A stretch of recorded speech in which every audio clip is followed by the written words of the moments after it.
참 예수님. 네, 우리는 출세해야지 행복하다고 생각하고, 돈이 많아야지 행복하다고 생각하고, 공부를 잘해야지 행복하다고 생각을 하는데, 제 생각에는 오히려 출세 안 하는 게 행복하고, 돈 적은 게 행복하고, 공부 못하는 게 행복할 수 있어요. 생각을 좀 바꾸세요.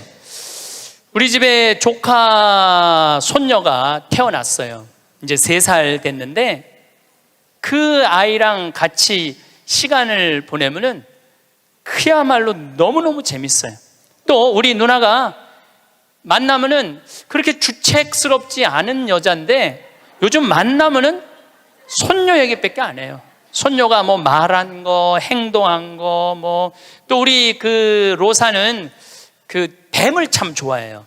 살아있는 뱀을 3살짜리가 목을 막 감고 막 뱀 만지고 도마뱀 만지고 아주 특이한 애. 그렇게 뱀을 좋아해. 만지는 걸 참 좋아하고. 그래서 이제 그 아이가 하는 행동을, 3살짜리인데 무슨 주사를 맞으러 가는데 의사 선생님한테 그랬대. 나는 씩씩해서 안 운다고, 선생님. 나는 안 운다고. 근데 대개는 이제 그러고도 우는데, 얘는 주사를 딱 놨는데도 하나도 안 울고, 딱 맞고 난 다음에 내가 안 운다고 그러지 않았느냐고. 너무너무 아이가 참 재밌고 정말 신비하죠. 그리고 그 할머니, 할아버지, 엄마, 아빠, 또 나조차도 그 아이를 만나면 너무너무 즐거워요. 여러분들도 자식을 키울 때 그런 즐거움이 있었을 거예요. 근데 언제부터 원수가 되기 시작하냐면은 공부를 하면서부터 원수가 되기 시작해. 공부를 하면서부터. 그냥 그렇게 이쁘고 귀엽고 즐겁게 뱀 만지고 그냥 쭉 자라면은 걔하고 원수 될 일이 없을 거예요. 근데 공부를 시키는 순간부터 애한테 스트레스를 주는 거예요. 독해지라고. 너 그렇게 순해서는 안 된다고. 그러니까 애들한테 스트레스를 주기 시작하는 거예요. 제가 9월 10일 날 한국에 들어왔는데 처음 접한 소식이 뭐였느냐면, 부산에서 9월 1일 날 여중생 15살짜리 총 7명이 14살짜리 1년 어린 여동생을 2시간 동안 때린 거예요. 이건 때린 정도가 아니야. 알루미늄 의자로 애를 내리치고, 벽돌로 머리를 치고, 소주병으로 얼굴, 눈을 가격을 하고, 심지어는 담뱃불로 등어리를 찢기까지. 그래서 머리를 3바늘을 꼬매고 입안에도 3군데가 찢어져 갖고 3번. 그 사진을 보니까 애가 눈을 뜰 수가 없어. 너무 맞아 갖고 눈을 뜰 수가 없어. 그것도 남자애들도 아니고 여자아이인데 그것도 15살. 이 15살이라면은 16살. 여기 16살을 뭐라고 그러냐면 이팔 청춘이라고 그러잖아요. 이팔이 16 해갖고 이팔 청춘이라고 그러잖아요. 그러면 이 16살짜리 여자아이들은 로미오와 줄리엣이 16살이었어요. 춘향이가 16이었어요. 심청이는 15살이고 성모님이 16살이었어요. 가장 여자가 아름다운 나이가 16이에요. 가장 순수하고 깨끗한 나이의 아이가 16이에요. 그리고 제일 예쁠 때가 16이라고 그래요. 사람이 제일 여자가 제일 예쁠 때가 16이라고 그래. 그래서 이렇게 보면은 중학교 3학년, 고등학교 1학년 아이들을 보면 정말 꽃 같은 아이들 많아요. 너무너무 예쁜 아이들이 많아. 그런데 그런 여자아이들이, 이거는 깡패 중에 상깡패도 할 수 없는 일을, 그 판사님이 재판하면서 그랬잖아요. 개, 돼지도 이렇게 때리지 않는다고. 개, 돼지도 이렇게 때리지 않는다고. 그런데 그 여학생들이 그렇게 아이를, 그리고 인터넷에 올리고 자랑을 하고. 근데 내가 보기에는 그 아이들이 그렇게 된 거는 그 아이들 책임이 아니에요. 대한민국의 어른들 책임이에요. 대한민국 어른들 책임이에요. 어른들이 그렇게 키운 거예요. 어른들이 이렇게 가르친 거예요. 대한민국의 교육제도가 그렇게 된 거예요. 우리는 교육을 하는 거는 공부를 가르친다고 생각하는데 여러분들, 교육은 공부를 가르치는 게 아니에요. 학교는 공부를 가르치는 데가 아니에요. 학교는 사랑을 가르치고 양보를 가르치고 협동을 가르치고 노래를 가르치고 예술을 가르치는 게 학교야. 근데 우리는 1등을 골라내고 명문대를 보내고 특목고를 보내고 그게 교육이라고 생각하고 있는 이 대한민국이 만들어낸 슬픔이라는 거예요. 대한민국이. 이건 누구의 책임도 아니고 우리 모두의 책임이야. 그냥 애들은 애들답게 키워야 되는데 학교 2시, 3시에 끝나고 나면은 학원을 전전긍긍하면서 밤 10시에 집에 들어오니 얘네들이 스트레스가 극에 달할 거 아니에요. 또 공부 못하면 사람도 취급을 안 하잖아. 사람이라고. 되게 공부 못하는 애들이 성격이 좋은 애들이에요. 초등학교 때 공부 못하는 애들 봐요. 다 성격 좋은 애들이에요. 내일이 시험인데도 느긋한 애들, 근심 걱정 없는 애들. 그런데 내일 시험인데도 느긋하게 컴퓨터 게임하고 텔레비 보고 있으면은 엄마가 느닷없이 이렇게 말합니다. 내가 너 같은 거 낳고 좋다고 미역국 끓여 먹은 내가 미친년이다. 초등학교 4학년 애가 엄마가 왜 나를 낳고 미역국 먹었다고 미쳤다고 그러지? 이때부터 삐뚤어지기 시작하는 거예요. 그리고 되게 성격 좋고 공부 못하는 애들이요, 성적에 신경을 안 써요. 확인도 안 해. 성적 확인은 누구만 하냐면 엄마만 하는 거. 엄마만. 걔는 시험을 잘 봤는지 못 봤는지도 몰라. 성적표도 그냥 갖다 주고 그냥 행복하게 밥을 먹고. 또 성격 좋은 애들이 밥을 또 잘 먹어요. 밥을 막 행복하게 먹고 있는데 성적 받아본 엄마가 애한테 또 한마디예요. 이 성적 받고 밥이 목구멍으로 넘어가냐? 너 그렇게 해서 어떻게 세상 살라고 그러느냐?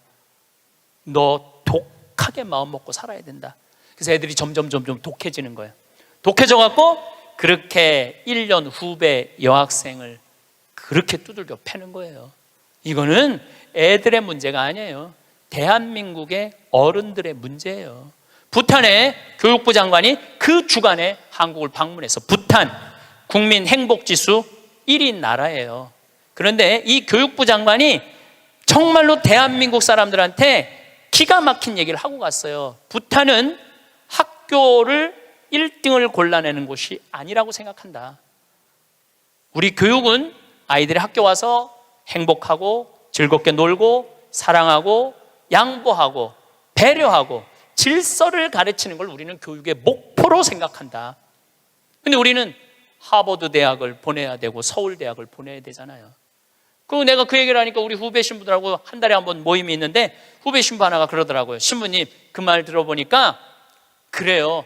어떤 아이가 엄마가 하버드대 그래갖고 애가 하버드대를 딱 합격하고 난 다음에 엄마한테 엄마 원하는 하버드대 갔어. 나 찾지 마. 그리고 사라졌대요. 아직까지 안 나타났대요. 아이가. 그러니까 하버드 대학은 누가 가고 싶었던 거야? 엄마가 가고 싶었던 거예요. 애가 가고 싶은 건 아니에요. 우리가 지금 뭔가 교육을 잘못하는 거죠. 여러분들 정말로 공부 못하면 불행할까요?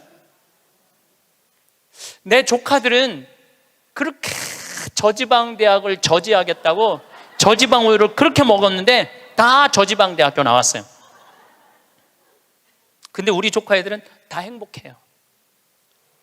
우리 조카 애들이 제발 삼촌 방송에 우리 얘기 좀 하지 마 그랬는데도 내가 안 할 수가 없는 게 애들이 너무너무 행복해요. 우리 조카들은 내가 수원에 어머니 아버지 모시고 식사한다 그러면은요, 일주일 전에 얘기하면 100% 다 나와요. 그러니까 공부를 못하는 건 죄가 아니야. 그런데 가족 모임에 안 나오는 건 죄야. 그건 죄야. 가족 모임에 안 나오는 건 죄예요. 공부를 못하는 건 죄가 아니에요. 그럼 우리 애들이 다 저지방 대학에 졸업을 했는데 우리 애들이 지금 불행하게 사느냐? 우리 조카 애들은 6명이 다 친해요. 왜냐하면 우리 조카 애 중에 한 명만 서울대학을 나왔으면 그렇게 친하지 않을 거야.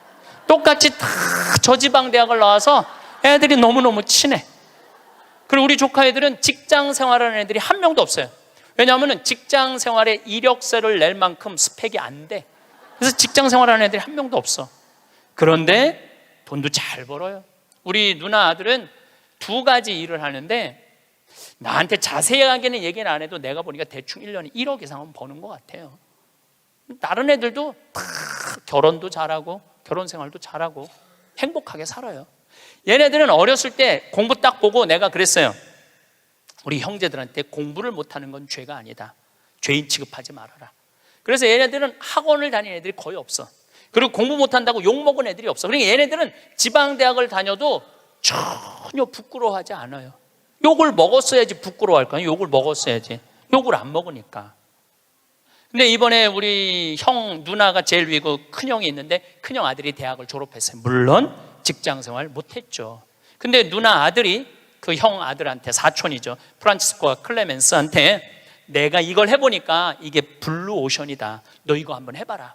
그리고 그 형이 보름 동안 다 시장 조사를 해주는 거야. 입지 조건까지도 다 조사를 해주고 나한테 보고를 했죠. 제가 한 5년 전부터 우리 형제들한테 우리 조카들이 이제 졸업하기 시작하는데 내가 보니까 얘네들은 직장 생활 못하고 다 장사할 것 같다. 근데 성격이 좋으니까 내가 보니까 장사해도 승산이 있을 것 같다. 그래갖고 개를 모았어. 한 달에 400만 원씩. 5년을 모았으니까 2억 5천을 모은 거죠. 우리 조카들은 내가 그랬어. 니네들 은행 들락날락 하면서 자괴감 느끼지 말아라. 니네 외삼촌 형제들이 다 돈을 모았으니까 가게 할 때 다 오픈, 다 돈 대줄 거다. 다 대줬어요. 또 얘네들 갚어. 그럼 그 돈 갖고 또 대주는 거죠. 그래 얘 뭐 얼마 7,800만 원 들어갔는데 다음날 딱 내가 통장은 내가 갖고 있어요. 다른 사람이 갖고 있으면 무슨 일이 나잖아. 내가 갖고 있는 거예요. 통장 이름이 사랑의 황씨 통장이야. 사랑의 황씨 통장. 7,800만 원 딱 보냈어요. 졸업하자마자 2월 20 며칠일 날 오픈을 했는데 한 달 딱 지나고 났는데 보고가 들어왔는데 한 달 동안 다 제하고 번 돈이 650만 원이래. 그랬더니 또 할머니들이 그 종목이 뭐냐고 이렇게 물어보는 분들이 있어요. 자, 거기에 내가 한마디 할게요. 행복한 애가 가게를 하면은 돈을 벌어요.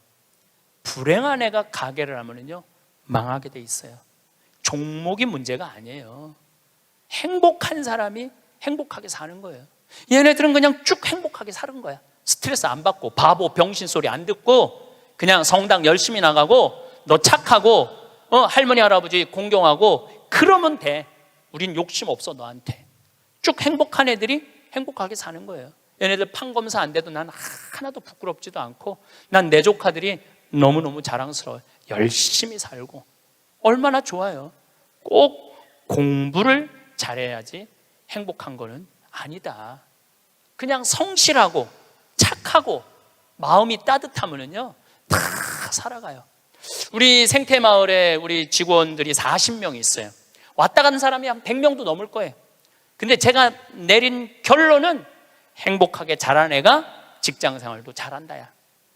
과거에 뭐 술을 먹거나 컴퓨터 게임에 걸렸거나 우울증에 걸렸거나 조울증에 걸렸거나 대인 기피증에 걸린 애들은 아무리 내 강의를 듣고 싶으면 우리 애 좀 맡아주세요. 내가 많이 맡았어요. 정말로 수십 명도 더 데리고 있었어. 근데 그런 이력이 있는 애들은 결국은 직장 생활을 못 하더라고요. 그런 이력이 있는 애들은 결국은 안 돼. 그러니까 결국은 애를 만들어내는 건 주위 사람이 아니야. 부모가 아이를 얼마나 아끼고 사랑하느냐, 이게 중요한 거예요. 공부가 중요한 게 아니고 출세가 중요한 게 아니고 이 세상에 와서 행복한 게 중요한 게, 행복한 게. 제가 이번에 애틀란타에 가서 한 집에 하루 딱 머무르고 그 다음에 호텔에서 머물렀는데 내가 너무너무 사람들을 많이 만나니까 그 집 주인 자매하고 형제가 신부님 좀 편안하게 하루 아무도 안 만나게 해드린다. 그래갖고 아무도 그 집엔 오겠다는 분들이 많았는데 초대를 안 했어. 대신 아들이 하나 있는데 아들이 미국에서 2번째로 좋은 테크 유니버시티, 그러니까 기술 대학교인데 4학년이래. 근데 아들한테 전화를 한 거야. 우리 집에 신부님 오셨으니까 너 와서 저녁 먹고 가라, 기숙사에서. 근데 내가 1시에 이제 좀 씻고 좀 방에서 누워서 쉬고 있는데 얘가 3시에 왔어. 3시에 와갖고 엄마하고 두런두런 얘기하면서 엄마 음식 준비하는 걸 다 옆에서 돕더라고요. 고기도 굽고 6시에 밥을 먹는데 아이가 너무너무 얼굴에 순해. 좀 너무너무 순하고 깨끗하고.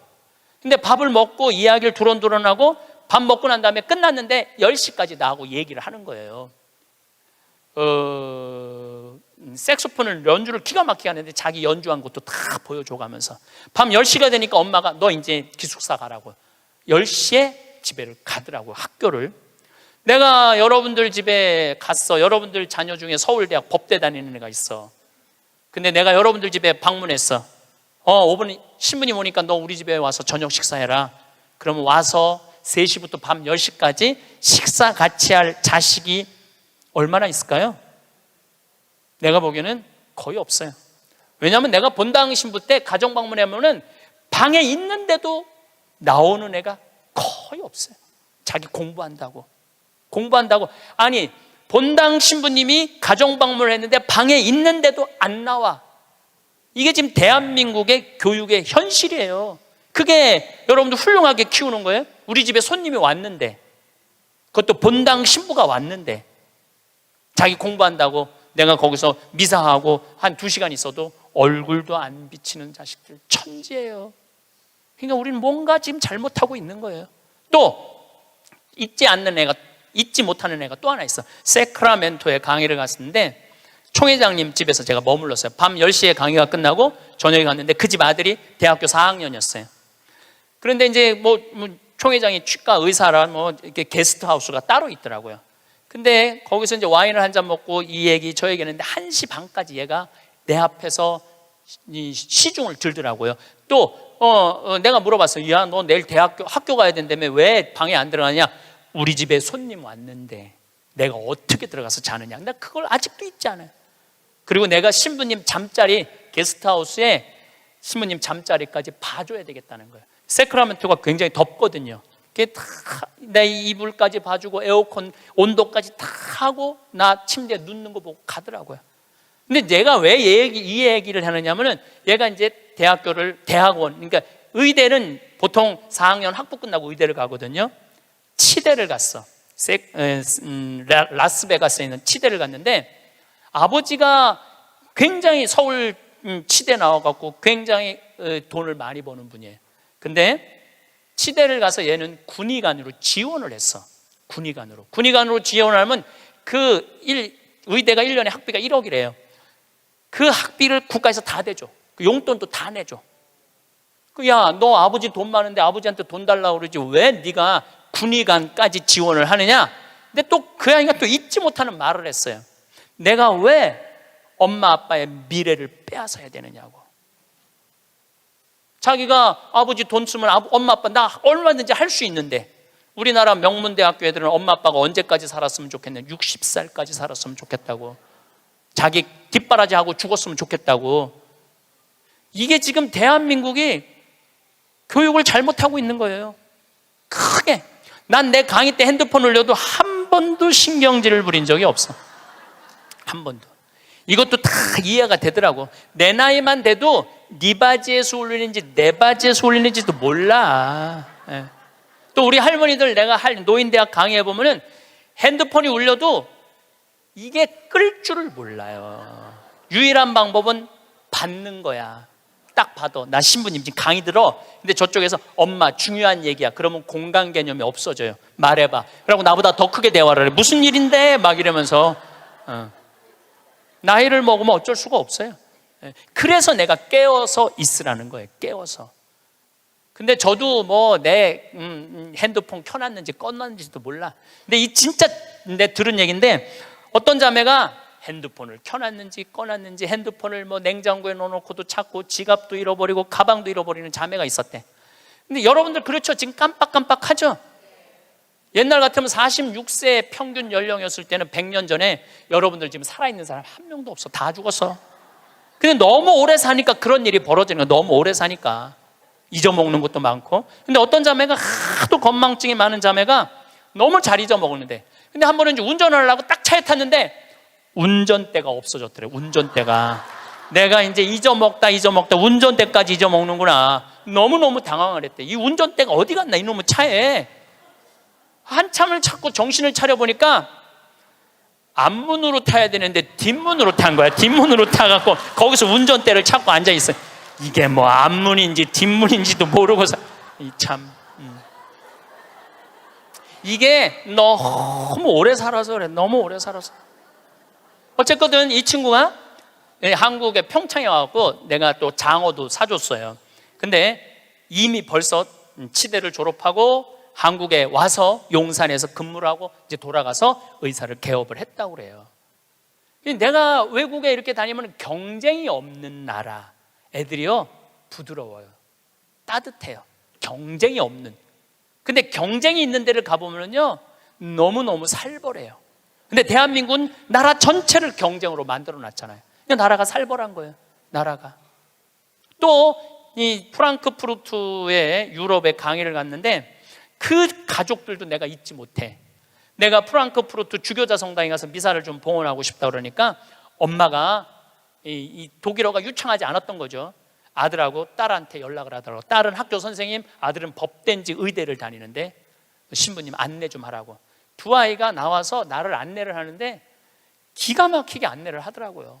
그리고 너무너무 음식도 잘 시키고 하나하나 설명을 해주는데, 대한민국에서 여러분들 내가 명동에 가갖고 좀 명동 구경 좀 하고 싶으면 여러분들 자녀 중에 신부님 좀 안내 좀 하라고 그러면 여러분들 아들 중에 엄마가 가서 해. 내가 가서 해. 그러니까 이게 이 영어로 말하면 우리나라 애들은 프렌들리하지 않아요. 다정하지 않아요. 다정하지가 않아. 애들을 보면 굉장히 불편해. 애들이 이게 지금 이러니 대한민국이 그러니 지금 이 자기 1년 후배를 벽돌로 머리를 깨고 소주병으로 때리는 애들이 앞으로 만들어갈 세상은 어떤 세상일 것 같아요? 지금 대한민국이요 교육제도를 바꾸지. 제가 아까 1000년, 100년, 10년, 2030년, 2040년 얘기하죠. 완전히 새로운 세상이 되고 있어요. 지금 공부 잘한다고 좋은 세상은 끝났어요. 행복한 사람이 많아야지 행복한 나라가 되는 거예요. 그러니까 여러분들 행복한 나라를 가꿔야 돼요. 행복한 나라를. 나는 자연인이다 라는 프로 어때요? 보셔요? 산에 가갖고 그분들 아마 사업 망하고 건강 해치고 이런 분들이에요. 근데 그분들 물론 선택해서 가는 거겠지. 이 방송사에서 조금 조작도 있을 거예요. 그렇지만은 제가 보기에는 그 나는 자연인이다 그분들은 명예도 재산도 권력도 돈도 없는 사람들이야. 근데 그 사람들 행복해 보여? 안 행복해 보여? 행복해 보이죠? 국회의원들 지금 그 사람들 여러분 보면 행복해 보여? 안 행복해 보여? 그러니까 우리는 행복의 기준이 바뀌어야 돼. 신부님 말씀대로 성주순례도 가고 맛있는 것도 사 먹고 다 했는데 돈 다 썼는데 그때도 안 죽고 주머니에 돈 한 푼 없으면 어떻게 해요? 그때는 여러분들 어떻게 하면 되느냐 하면 집에 가만히 앉아 있으면 돼요. 그때는. 근데 문제는 뭐가 문제냐면은 나중에 쓰려고 지금 가만히 있는 분들이 많아요. 나중에 쓰려고. 근데 내가 이렇게 얼굴을 보니까 돈 쓸 수 있는 마지막 얼굴들이야. 나중에 어디서 나중에. 지금 안 쓰면은 나중에는 더 못 써요. 지금 안 쓰면 나중에 더 못 써요. 그러니까 지금 쓰세요. 성주순례도 가고, 한국도 지난 목요일 날 우리 직원들 데리고 민둥산에를 갔었어요. 정선에. 너무너무 잘 해놨어. 내가 뭐 전 세계를 다니면서 대한민국처럼 등산 잘할 수 있도록 꾸며놓은 나라도 없어요. 대한민국처럼 등산할 수 있도록 꾸며놓은 나라도 없어요. 또 그거 끝나고 난 다음에 정선에 레일 바이크라는 걸 우리 직원들 40명하고 탔어요. 이야, 신나더라고요. 우리나라도 다닐 때가 너무너무 많아요. 그리고 여러분들이, 제가 한 10년 전에 할머니들이 용돈이 5만 원 나올 때가 있었어요. 내가 그때 할머니들한테 뭐라고 그러냐면 5만 원 다 닦아 써라. 조금 있으면 10만 원 나올 거니까. 10만 원 올랐죠? 다 닦아 써라. 조금 있으면 20만 원 나올 거다. 지금 20만 원 나오죠? 다 닦아 쓰세요. 5년 후에는 최소한 60만 원, 70만 원 나와요. 5년 후에는 내가 자신 있게 얘기할 수 있어요. 그리고 그렇게 가야 되고 그렇게 가야 돼요. 그래야지 여러분들도 행복하게 살 거 아니야. 우리나라가 경제 규모가 작으면 내가 이런 말을 감히 못해요. 우리나라 경제 규모 굉장히 커요. 그리고 대기업에서 돈을 내놔야 돼요. 대기업에서 돈을 내놔야 돼요. 이번에도 삼성 3분기 실적 보고하니까 그러니까 엄청나게 벌었더라고. 그런데 우리 이건희 회장님이 쓰러진 지 3년 5개월 돼요. 이건희 회장님 쓰러진 지 3년 5개월 된 거 아는 사람도 대한민국에 나밖에 없을 거야. 근데 쓰러질 때 재산은 12조 5,900억이었어요. 쓰러질 때 12조 5,900억. 근데 3년 5개월 만에 주식이 올라갔고 20조야. 20조. 그런데 그 20조가 무슨 의미가 있을까요? 아무 의미가 없어요. 재물은요, 내가 나눌 때 의미가 있는 거예요. 나 혼자 이걸 가지고 나 돈 많다고 자랑하는 건 아무 의미가 없어요. 그래서 인생은 여러분들, 이제는 여러분들이 자아 완성이라는 큰 숙제가 남아 있어요. 이제 뭐 출세할 것도 아니고 판사 될 것도 아니고 검사 될 것도 아니고 국회의원 될 것도 아니고 대통령 될 것도 아니잖아요. 그것도 중요한 것도 아니고 가장 중요한 거는 내가 이 세상을 충만하게 살아가고 행복하게 살아가고 확신을 가지고 살아가는 게 중요한 거예요. 그러려면 자아 안성을 하기 위해서 뭐가 필요하냐면 깨달음이 필요한 거예요. 깨달음. 깨달으려고 여기 나온 거 아니에요? 그렇죠? 오늘 많이 깨달았죠? 여러분들은 내가 봐도 훌륭한 분들이야. 훌륭한 분들이야. 예. 여러분들 정말 훌륭한 분들이에요. 여러분들 같은 마음이 많은 분들이 있으면 대한민국은 행복해요. 제가 사제로 살면서 처음에는 몰랐어요. 사제가 얼마나 위대한 일을 할 수 있는 사람인가를 몰랐어요. 그냥 신부 강론하고 미사하는 건 줄만 알았어요. 근데 지난번에 우리 평화방송에서 성서 황창현 신부와 함께 떠나는 성경 여행 있죠? 예, 그거를 하면서 12번을 강의를 해서 총 24시간이지만 한 번 강의할 때마다 내가 한 사람씩 고쳐준다고 그랬어요. 병원에서. 왜냐하면 예수님 성소를 묵상하면 전부 병 고치는 거야.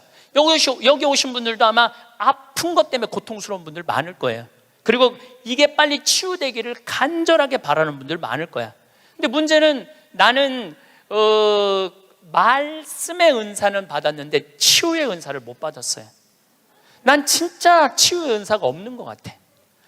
남들은 안수기도 하면 막 우리 오홍진 신부님 한참 젊었을 때 성령 충만했을 때 이쪽 쓰러진다면 이쪽 100명 쓰러지고 저쪽 100명 쓰러지고 그러는데 나는 25년 동안 안수기도를 그렇게 했는데도 쓰러진 사람이 한 명도 없어요. 정말로. 그리고 그게 치유 은사 있는 신부들이 있어요. 확실히 그걸 내가 느껴요. 분명히 있는 분들이 있어요. 근데 내가 이렇게 신부님 제발 그래도 안수 좀 해주세요. 그래갖고 내가 탁 손을 얹으면은 내가 느껴. 내 손에서 아무것도 안 나오는 게 느껴져. 이 아무것도 안 나오는 누르고 있는 나도 한심하고 더 한심한 건 아무것도 안 나오는데 치유하겠다고 머리 디미는 교우들이 더 불쌍한 거예요. 더 불쌍해. 미안하기도 하고 안타깝기도 하고. 그런데 12명을 수술을 해주겠다고 빈센트 병원하고 연락을 했는데 정말로 놀라운 거는 돈이 8천만 원이 들어가요. 12명 수술해 주는데 병원에서 반 부담하고 내가 반 부담하는 거니까 8천만 원이 들어가는데 그 돈이 마지막에 얼마까지 들어왔느냐면 8,150만 원까지 들어왔어. 그래갖고 내가 150만 원도 스님한테 보냈어. 신부님 8천만 원이라는데 150만 원은 왜 보냈습니까? 들어왔으니까. 돈이 들어왔으니까. 이거 가지고 과일 사서 보내고 수술한 사람들 영양제 사서 보내라고 병원에서 그 150만 원 갖고 12명한테.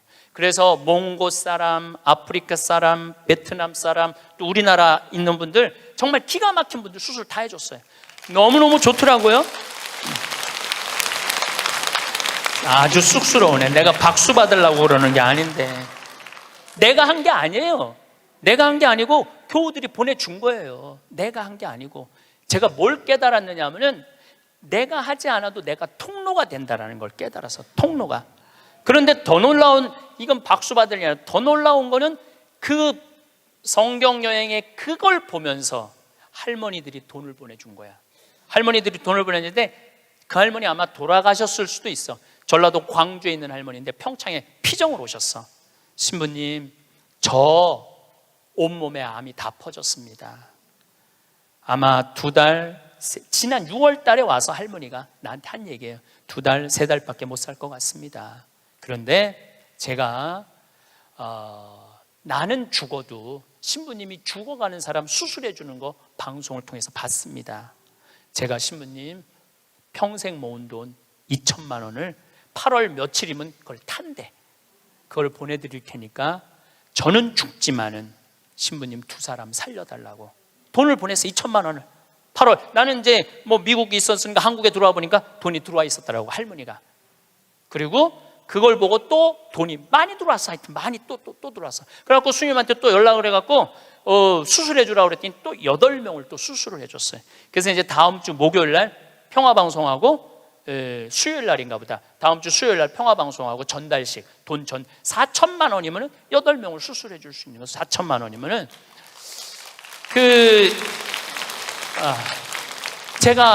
저는 한 푼도 안 냈어요. 저한테 박수 치지 마세요. 저는 한 푼도 안 냈어요. 근데 제가 뭘 깨달았느냐 하면은, 내가 좋은 지향을 가지고 저는 이런 일을 하고 싶습니다. 이렇게 도와주고 싶습니다. 내 이 지향을 가지고 살면은 하느님이, 그리고 하느님을 사랑하고 하느님 나라를 사랑하는 교우들이 도와주는구나. 내가 심부름의 역할은 할 수 있는 거 아니냐. 그런 걸 깨달으니까 이제 어려운 데를 찾아서 도와주게 되더라고요.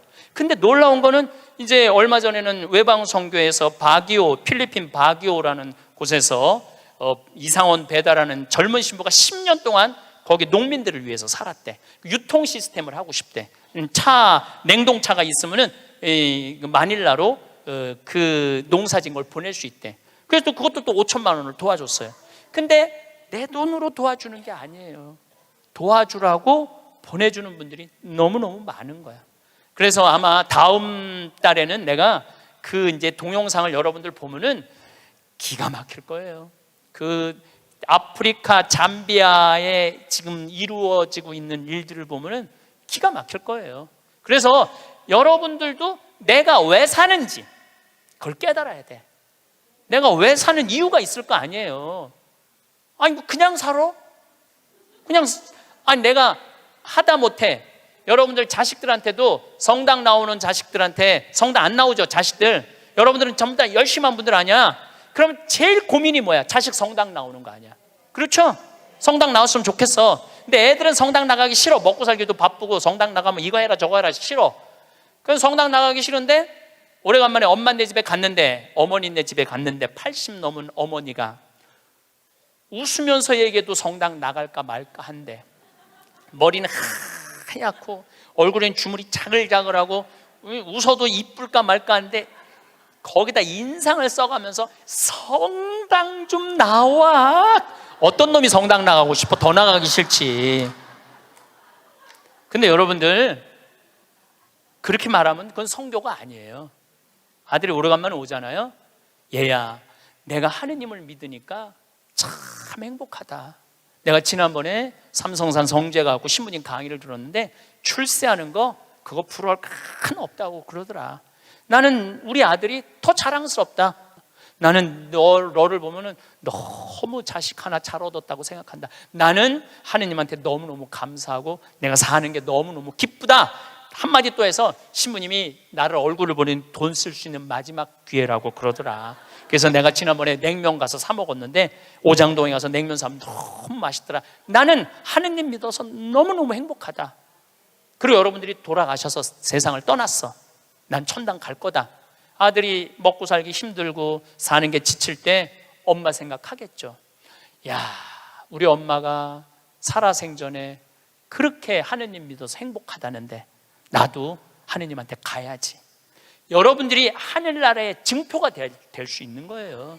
그것도 나누는 거예요. 그것도 저는 물을 볼 줄 알아요. 밑에 또 물 봐달라고 그러는 사람 또 있으면 안 되는데 운물, 그러니까 대수층에 한 20m, 30m의 물을 봐요. 근데 한국에서는 제가 물 안 봐요. 아프리카에서, 잠비아에서는 내가 물을 봐요. 여기 물 나온다. 찍으면 딱 나와. 그거 얼마나 좋은지 몰라. 내 능력으로 여기에 우물을 팔 수 있는 자리를 찍어낼 수 있다는 게 얼마나 좋은지 몰라요. 얼마나 좋아. 그러려면 뭐를 해야 돼? 공부를 해야지. 그냥 봐. 배워야지. 내가 그래서 물 보는 책을 2권, 3권을 사서 읽었어요. 수맥 보는 방법을. 그 논문으로도 나왔더라고. 그게 그냥 하는 게 아니라 논문으로 나왔더라고. 논문으로. 그러니까 내 차에는 항상 그 은 막대가 있어요. 그것도 보기 쉬워요. 하나 깨달으면 하나 나눠줄 수 있잖아.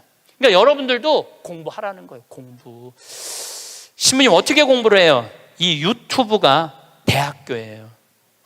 유튜브 안에 이 성서 강의도 다 올라와 있어.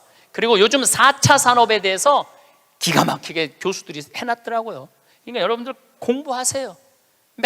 맨날 드라마나 그냥 맨날 네 아들이냐 내 아들이냐 뭐 이런 거 그런 거 시청하지 마시고 좋은 유튜브 공부 많이 하세요. 그리고 이렇게 피정 다니는 것도 최고의 공부야. 자, 깨달음을 얻었다면 그 다음에 하는 일은 나눔이야. 나눔. 빌 게이츠, 이 참 대단한 사람이에요. 빌 게이츠 부인이 멜린다예요. 빌 게이츠하고 워렌 버핏이 지금 자선 기금을 거의 $1,000억 모았어요. 그런데 빌 게이츠는 돈을 벌고 멜린다라는 부인은 자선 사업을 해요. 아프리카에 말라리아, 에이즈. 내가 거기 가보니까 그 재단에서 약을 보내주더라고요. 그래갖고 그 멜린다 여사가 지금 살린 사람만 70만 명을 살렸대요. 70만 명을 살렸대. 여러분들 멋있지 않아요? 그 정도 부분은 돼야죠. 그리고 빌 게이츠 하는 일이 너무너무 멋있으니까 워렌 버핏은 그 자기 재산을 빌 게이츠 재단에 다 내놨어요. 네가 정말 잘 쓴다. 그러니까 멜린다라는 부인이 너무너무. 근데 이 멜린다라는 부인은 그냥 돈을 주는 게 아니야. 아프리카에 직접 가요. 1993년에 아프리카를 전부 다 한번 돌아봐요. 그리고 그 사람들 아픔을 직접 보면서 어떻게 도와줘야 되는지를 아는 거야. 그러면서 너무너무 행복해요. 저는 아프리카 잠비아를 간 지 이제 5년이 되는데 정말 잠비아에 갔다 올 때마다 심장이 벌렁벌렁 거려요. 우리 대한민국이 할 수 있는 일은 너무나 많아요. 처음에는 의사가 3명인데 5년 만에 몇 명으로 늘어났냐면 12명으로 늘어났어요. 안과 의사, 치과 의사. 이 피부과 의사까지 오면 더 좋을 것 같아요. 왜냐하면 거긴 피부가 엉망이거든요. 피부과 의사까지만 가면은 완벽한. 올해도 1,000명을 진료해주고 왔어. 올해도 1,000명을 진료해주고 왔어. 그 사람들 이 백내장 안 보여. 처음에는 수술하러 오라니까 한 명도 안 왔어. 왜 안 하냐? 눈알을 빼는 줄 알고 수술하면은.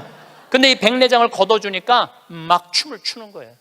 그러면서 의사 선생님들이 10일이라는 시간을 내면서 가면서 사는 보람이 있다는 거예요. 깨달음이 있으면은 나눔이 있고, 나눔이 있으면은 기쁨이 있고, 기쁨이 있으면 감동이 있는 거예요. 그런데 문제는 그곳에 함께한 분들의 이야기는 그런 얘기를 해요. 신부님, 내가 잠비아에 와서 내 인생의 가장 찬란한 시간을 보내고 있다고. 우리 인간은요, 나만을 위해서 살면 아름답지도 않고 위대하지도 않아요. 어려운 이웃을 돕고. 그런데 이 잠비아를 떠나는 사람들은 대단한 능력을 가지고 있는 사람들도 떠나지만은 평범한 아줌마들도 함께 떠나요. 올해 20명이 자원봉사자들을 모았는데 110명이 지원을 했어. 한국에서. 그 중에 90명이 떨어졌어. 90명이 떨어지면서 한다는 소리가 내 돈 내고 내가 가서 봉사하겠다는데도 떨어져야 되느냐고 그런 얘기를 하더라고요. 저는 이제 대한민국이 정말로 행복하려고 그러면은 나눠야 돼요. 대한민국이 행복하려고 그러려면은 지금 교육제도는 바뀌어야 돼요. 학교에서 등수 매기지 말아야 돼요. 학교에서 지금 고등학교 애들 음악 시간, 체육 시간 없애고 있어요. 공부해야 된다고. 내가 보니까 정신 나간 짓이에요. 아이들이 노래를 하면서 공을 차면서 사회성을 배우는 거예요. 책상에 앉아고 공부만 하잖아요. 얘네들은 아무것도 쓸데없는 애들이에요. 여러분들 공부 못하면 신부님 뭘 먹고 살아요? 지금 대한민국의 공장에 외국인 노동자가 150만 명이에요. 우리 형님도 공장을 운영하는데 외국인도 한 달에 240만 원을 줘야 된대요. 그러면은 내가 펜대 굴릴 생각 안 하고 몸으로 해갖고, 여러분들 지금 공장에 가면은 천지가 돈 200~300만 원 다 받아요. 근데 우리는 뭐만 배웠어? 공부만 배웠고 출세만 배웠고 최고 높은 자리에 올라가는 것만 배웠어. 공장에서 일하는 건 용납을 할 수가 없는 거야, 자존심 상해서. 그래서 명문대학교 나온 애들 50%가 취직이 안 된 애들이 집에서 놀고 있는 거야. 누구 거 빼먹고 살아? 엄마 아빠 미래를 빼먹고 살고 있는 거예요. 엄마 아빠 미래를. 근데 이게 왜 그러냐면 대한민국이 잘못 키워서 그래요. 잘못 키워서. 몸으로 사는 거는 결코 나쁜 게 아니에요. 몸으로 사는 것처럼 솔직하고 정직한 게 없는 거예요. 그래서 여러분들도 정말 애들을 공부로 가르치지 말고 사람을 가르치는 교육을 저는 했으면 참 좋을 것 같아요. 이제 다음 달에는 제가 마지막으로 이렇게 살았으면 어떻게 죽어야 되느냐. 이 죽는 것도 큰 숙제예요. 여러분들 최고의 숙제가 뭔지 알아요? 잘 죽는 거예요. 잘 죽는 거. 내년 2월 달부터 사전 의료 의학 지향서, 그러니까 나는 사전 연명 의료, 그거를 이제 나는 이제 죽을 때 연명 치료 안 한다. 그게 법으로 통과됐어요. 법으로 통과가 되었고, 내년 2월 달부터는 나는 암에 걸렸다. 그러면은 더 이상 치료 원하지 않는다. 말기 암 더 이상 치료 원하지 않고 심폐소생술 안 한다. 여러분들 80살 넘어갖고 심폐소생술 하면 어떻게 돼요? 갈비뼈 다 부러져요. 왜 죽어가면서 갈비뼈 부러뜨려가면서 죽어야 돼? 그냥 편안하게 죽으면 되지. 그러니까 죽는 것도 큰 숙제야. 우리 아버지께서 지난 4월 10일 날 세상을 떠나셨어요. 근데 정말로 편안하게 보내드렸어요. 그리고 저는 아버지에 대한 그리움이 있지만 이제는 떠날 때가 돼서 떠나셨다라는 생각 들어요. 87세에 떠나셨으니까 그럼 뭐 그 정도면 됐죠. 여러분들 87세에 한 2달 고생하고 죽으면 행복하지 않아요? 그렇죠?